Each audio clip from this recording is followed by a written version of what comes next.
Добрый день! Это передача «Акцент» на портале isia.ru.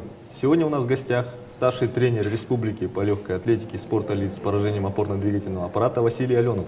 Василий Андреевич Аленов, старший тренер республики по легкой атлетике и спорта лиц с поражением опорно-двигательного аппарата. Окончил Институт физической культуры и спорта Северо-Восточного федерального университета в 2011 году. Работал специалистом в управлении спорта республики, был методистом-инструктором Ассоциации спорта инвалидов Якутии. В настоящее время работает в Республиканском центре адаптивной физической культуры. В 2015 году был признан лучшим детским тренером Якутии. Здравствуйте. Здравствуйте. Так, Василий, какие успехи у вас были в этом году, уходящем? Достигнуты ли цели, которые вы ставили перед этим? Если говорить о 2016 году, у нас первые соревнования в 2016 году прошли, официальные, я говорю о российских соревнованиях. В феврале у нас было зимнее первенство России. Они проходили в городе Чебоксары. Оттуда мы принесли 17 медалей. Это вот первенство России, всероссийских соревнований.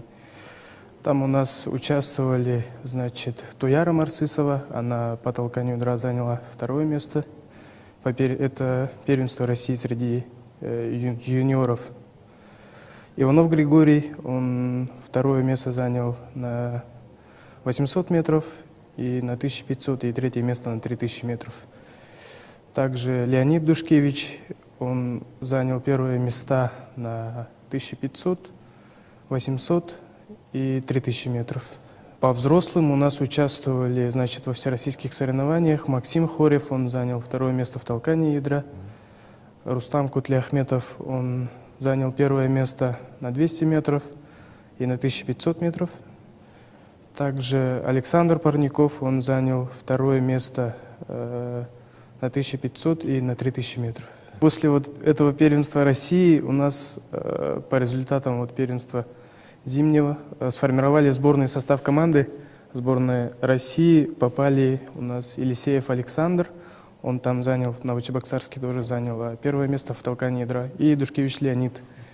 Они были вызваны в сборную команду, и в июне месяце мы с ними поехали в Чехию, в город Прага.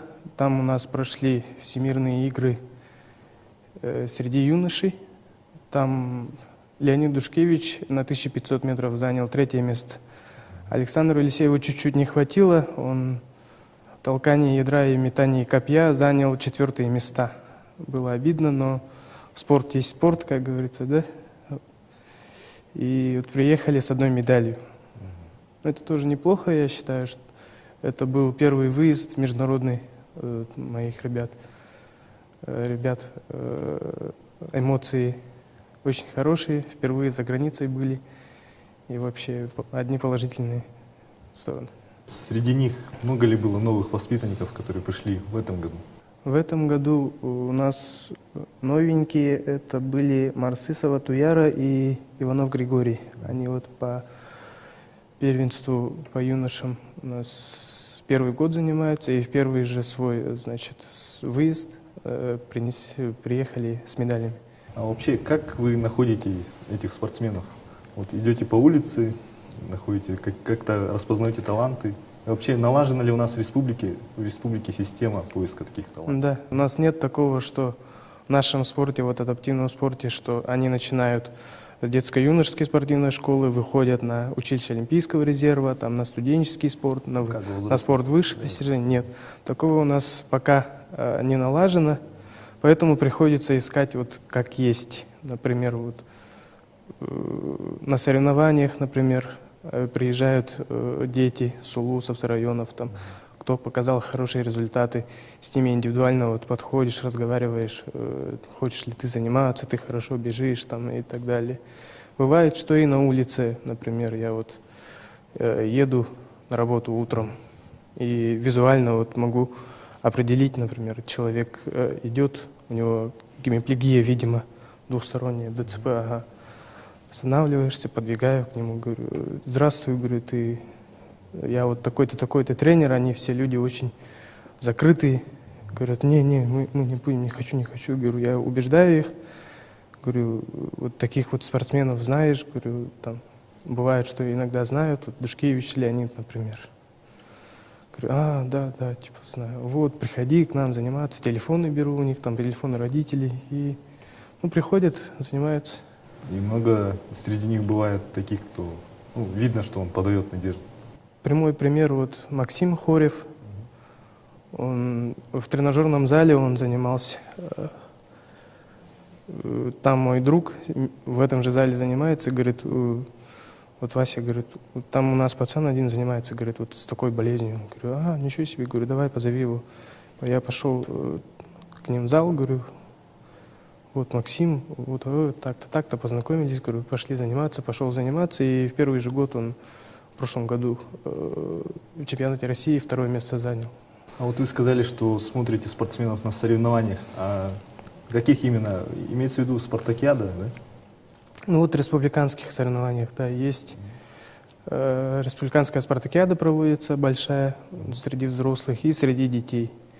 Вот там же мы соревнования проводим, там очень много народу приезжает. В основном бывают люди в возрасте, и молодых бывает мало, сразу вот на глаза бросается. И следишь за ними, как они пробежали, с каким временем, там, с каким результатом, и можно там сравнивать с российскими результатами, подходит ли он в перспективе, как он может себя показать. И оттуда можно делать выводы, кого звать, кого там оставить пока, чтобы он дальше развивался. Расскажите, какие условия нужны, чтобы спортсмены могли полноценно подготовиться к крупным стартам? Вообще, есть ли у нас в республике такая система? Для хорошей подготовки вообще нужны там учебно-тренировочные сборы, систематическая тренировка, да? В плане места для тренировок у нас все нормально, как бы мы тренируемся в манеже легкоатлетическом Туймада и в Центре спортивной подготовки «Триумф». На выезд у нас все средства заложены, и на соревнования ездим. В плане вот учебно-тренировочных сборов, витаминизации спортсменов и вот становления спортсменов как спортсменов-инструкторов, чтобы у нас спортсмены не нуждались ни в чем, там нигде не подрабатывали, там что-то там себе на зарплату, чтобы их ставили. У нас пока такого нету. Вот мы должны стремиться, думаю, к этому, чтобы как школа высшего спортивного мастерства, там у нас все спортсмены на зарплате, как спортсмен-инструктор.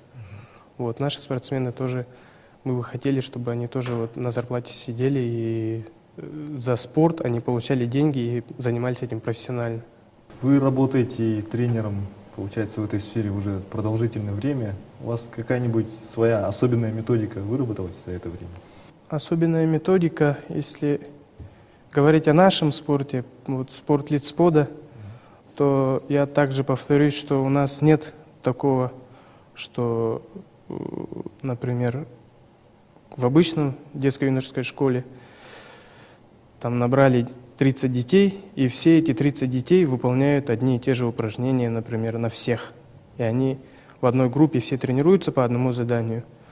А у нас, если с этим сравнивать, то вот таких групп собрать очень трудно, потому что у каждого спортсмена свое заболевание, и у каждого индивидуальное. И с каждым надо работать индивидуально, как бы что-то вот один не умеет с таким же заболеванием, а другой вот умеет.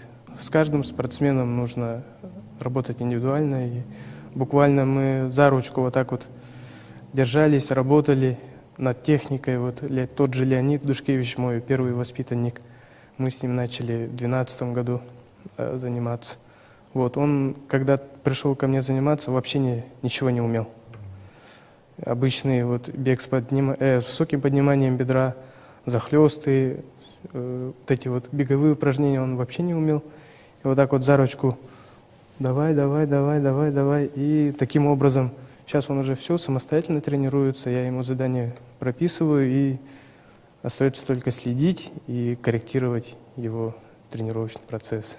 Ну и последний вопрос. Есть ли среди ваших воспитанников те, кто реально могут претендовать на поездку на паралимпийские, сурдоолимпийские игры следующие? Плох тот солдат, который не мечтает быть генералом, да? Конечно, есть пару спортсменов, которые в перспективе реально могут претендовать на попадание в Паралимпийские, Сурдолимпийские игры, но минимум в 2020 и 2021 году и дальше можно работать.